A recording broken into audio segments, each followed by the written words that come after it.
sinceramente, as pessoas não sabem amar no mundo todo. Amar não deve ser apenas uma experiência emocional. Amar é atitude, amar é gestão da mente, amar é gestão da emoção. Se uma pessoa ama só com a emoção, como ele disse, será sempre um bebê. A emoção é ingênua. A emoção, ela compra aquilo que não nos pertence. É como um bebê no supermercado que vai e paga caro. Por exemplo, se dá um cartão de crédito para uma criança de 4 ou 5 anos, ela vai comprar tudo que está lá. E nem vai olhar se tem prazo de validade, se os alimentos são necessários, se os brinquedos, os objetos são úteis ou não. Uma criança, ela não tem responsabilidade como consumidora. Só que grande parte dos seres humanos, talvez 99% ou mais dos seres humanos, são consumidores emocionais sem grandes habilidades, sem grande maturidade, porque o seu eu não é maduro, porque dá crédito fatal à emoção para comprar aquilo que não lhes pertence.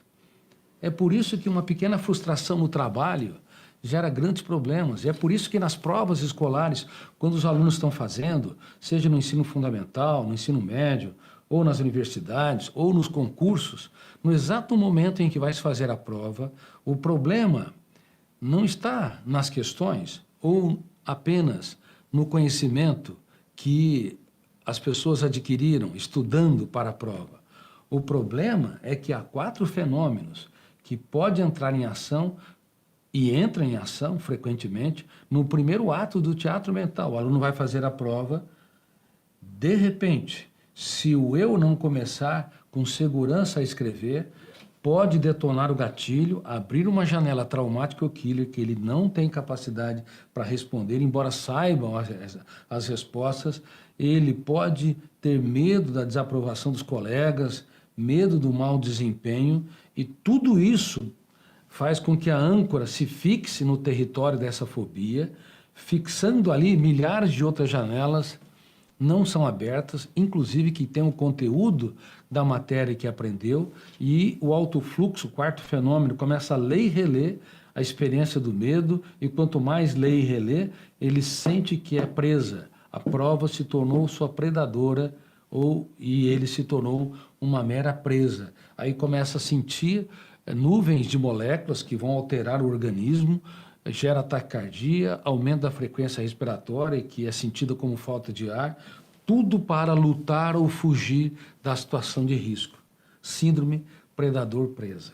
Quando eu descrevi essa síndrome, tive o privilégio de descobri-la e entender que o gatilho abre janela quilha, a âncora se fixa e o autofluxo lê e relê, e se o eu não atuar, fazendo o silêncio proativo, questionando, discordando, confrontando, duvidando de tudo aquilo que controla, criticando ideias perturbadoras e determinando estrategicamente.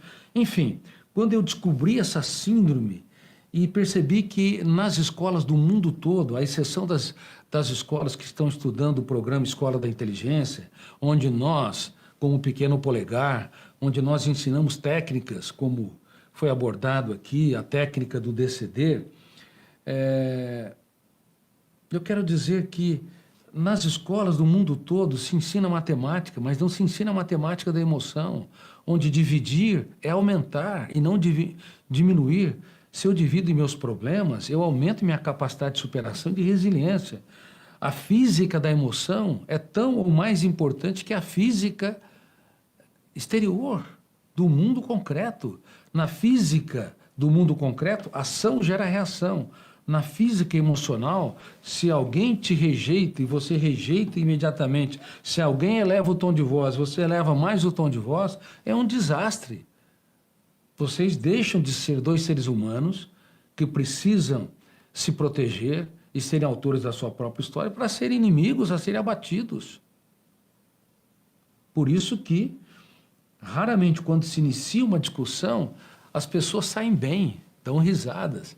Elas iniciam uma discussão só para quando eles se esgotam e chegam às raízes das ofensas mais graves. Inclusive, nos estádios, pessoas que sonham, que são dóceis, generosas, mas de repente começa um atrito.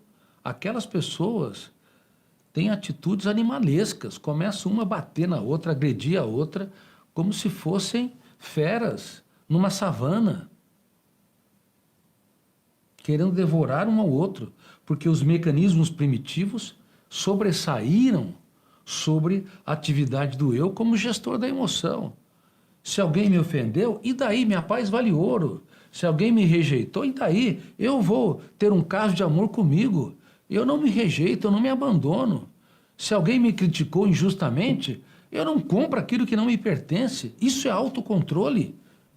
Você vai relacionar com pessoas, você tem que saber que você é imperfeito vivendo com pessoas imperfeitas. Se você quiser que as pessoas correspondam sempre às suas expectativas, é melhor você mudar de planeta, porque neste planeta não é possível.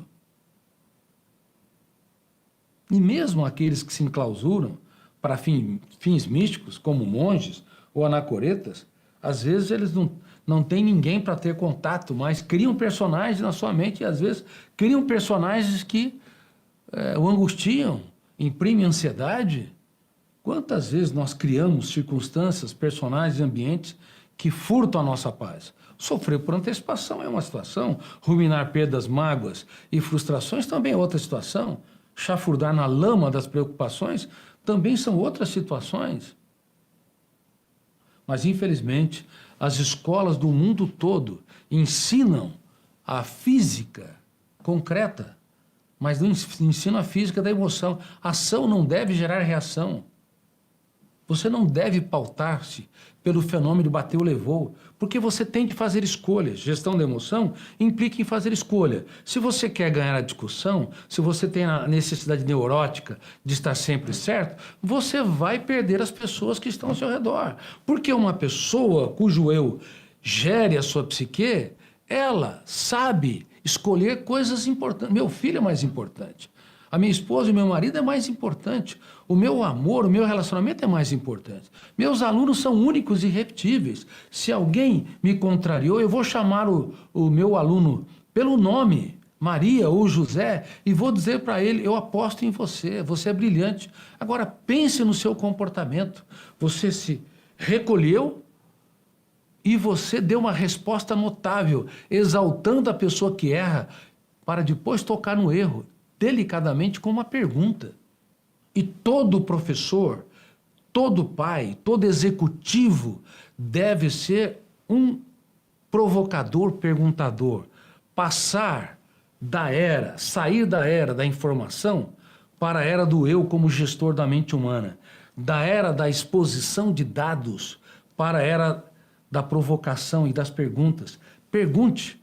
Olha, você é brilhante, você é capaz. Fale até para o seu colaborador que acabou de errar. Eu confio em você. Agora pense no seu comportamento. Vocês não precisam passar sermões, ficar expondo erros, repetindo as mesmas correções. Aliás, quem repete a mesma coisa 2 vezes para um filho, para a esposa, marido, colegas de trabalho, alunos, quem repete 2 vezes é um pouco chato. E 3 vezes é muito chato. E quem repete 4 vezes ou mais é quase que insuportável. E quantos de vocês, sem perceber, se tornaram insuportáveis? Com a melhor das boas intenções, querem mudar o outro, sem saber que ninguém muda ninguém.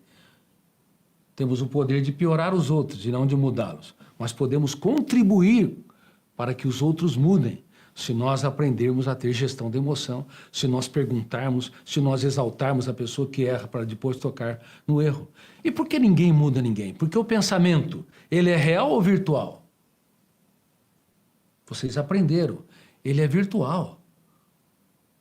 Bom, o pensamento é virtual, mas por que nós elevamos o tom de voz ou repetimos 1, 2, 3 vezes, 10 vezes a mesma coisa? Passa dia, entra dia, repetimos a mesma coisa. Não surpreendemos o outro gerando janelas lights. Nós repetimos e nós fazemos com que a emoção do outro compre o seu pensamento como se fosse uma invasão de privacidade, como se fosse uma indelicadeza, como se fosse uma agressividade. Aí você piora o outro. Nós temos o poder de piorar os outros, porque ao elevar o tom de voz, ao repetir a mesma coisa, ao pressionar, você não me reconhece, ao chantagear, enfim, ao estressar os outros, nós estimulamos o biógrafo do cérebro. Eu já falei para vocês, fenômeno RAM, registro automático da memória. Ele arquiva tudo, mas arquiva em destaque, como janela traumática, aquilo que tem mais alto volume emocional. Por isso, elevar o tom de voz vai provocar a emoção do outro. Repetir a mesma coisa te torna chato, muito chato e às vezes insuportável. Você abre a boca, o seu filho já não... É como se ele tapasse os ouvidos por dentro. Casais começam a discutir, é como se um ou outro não ouvisse mais as razões. Claro, não funciona, porque o primeiro ato do teatro mental é inconsciente. Detonou o gatilho, abriu a janela aqui, a âncora fechou o circuito, e o alto fluxo lê e relê. E o eu, no teatro da mente, usando essa figura, está na plateia, como um frágil diretor de script, um frágil roteirista. Ele não atua no palco.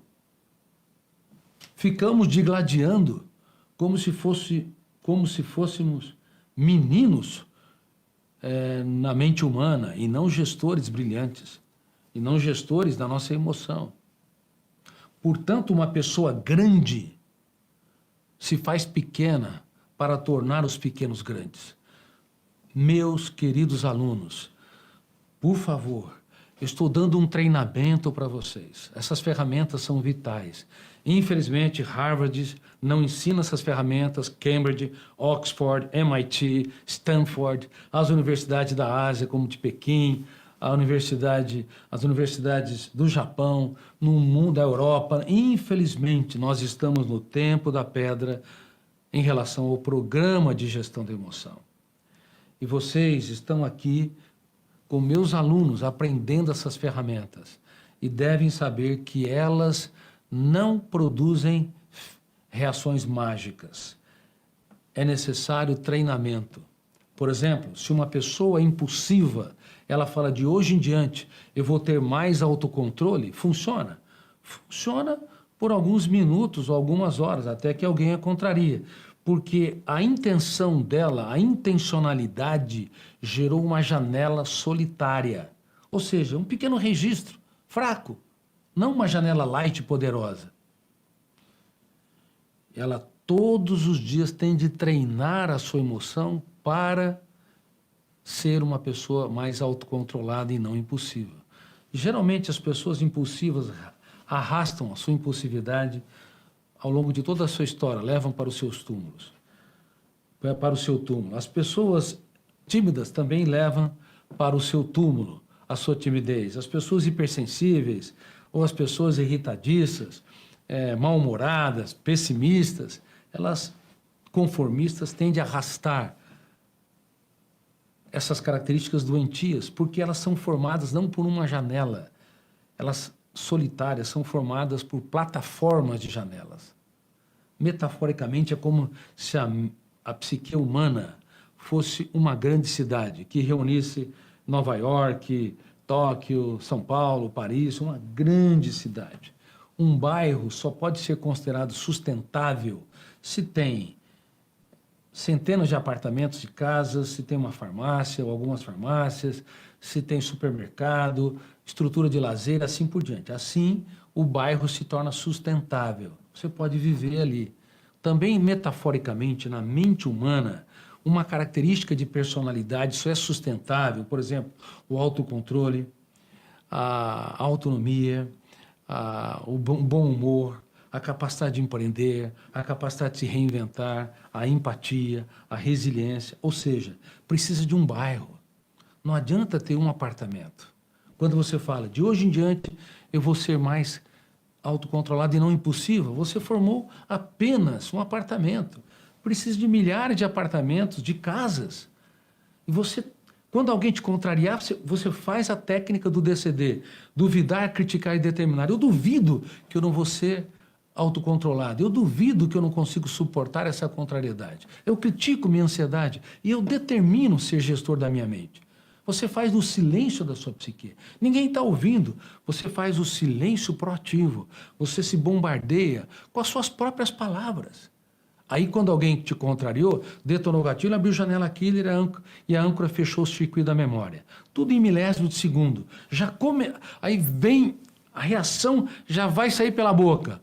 Mas o teu eu, ao mesmo tempo, recorda que ele deve ser autor da própria história e você se recolhe. E você se questiona.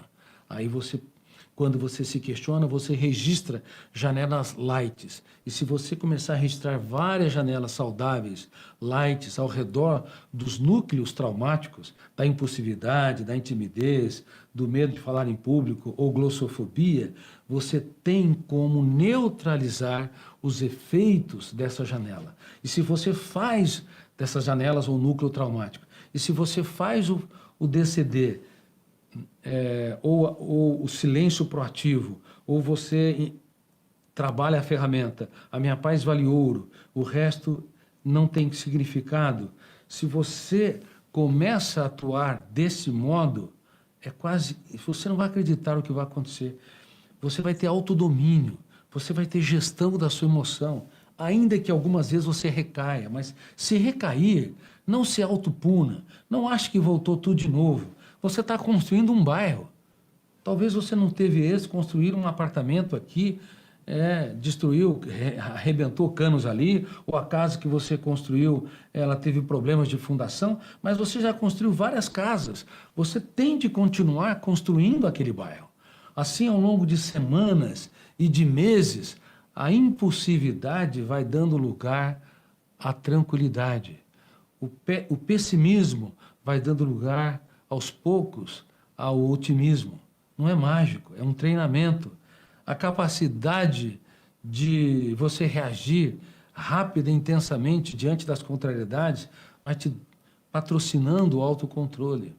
E se você quer falar em público, quer dar conferências, palestras, ou brilhar na sala de aula, antes da sala de aula, você pode fazer a mesa redonda do eu. Por que eu tenho medo da plateia? Porque eu me sinto uma presa diante dos predadores. Eu quero dar o direito das pessoas saírem da minha conferência. Eu quero dar o direito das pessoas bocejarem de vez em quando. Porque se você não constrói janelas lights antes desta conferência, antes das suas aulas, você não cria janelas de escape que neutralizam o núcleo traumático fóbico quando você estiver no palco.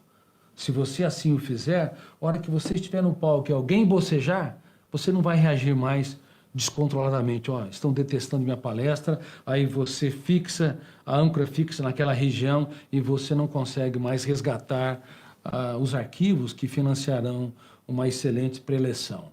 Se você tem as janelas lights ao redor do núcleo traumático, você vai conseguir o tão famoso autocontrole, ainda que de vez em quando você recaia. E quando você recair, sem medo de ser feliz, você tende a atuar, fazendo silêncio proativo, recordando que sua paz vale ouro, o resto é lixo, duvidando daquilo que te controla, criticando ideias perturbadoras e determinando ser autor da sua própria história no ato em que você está no palco, no ato em que você está na frente da plateia ou no ato em que você está diante de uma equipe de trabalho.